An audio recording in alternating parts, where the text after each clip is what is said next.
Welcome to the Slop Farm. Enjoy the video.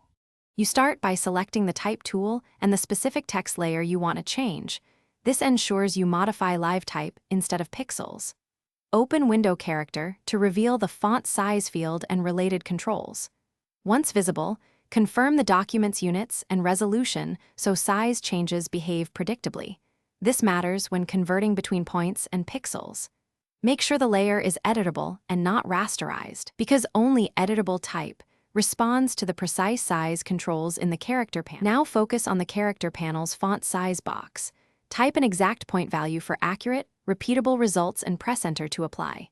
If the font is part of a smart object or you prefer proportional scaling, use the horizontal scale or type a % value to resize without altering leading.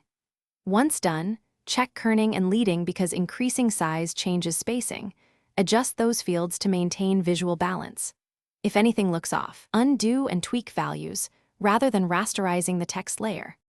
Finish by confirming the type layer is still editable and that layer styles scale as intended. Do not rasterize unless you need pixel-level control. If the text can't reach the desired size because of resolution constraints, increase document resolution or render at a larger canvas and then scale down for output. If your font appears jagged or won't change, make sure the font is not corrupted or embedded from another app and that layer effects aren't locked. Reinstall the font or disable styles to troubleshoot successfully.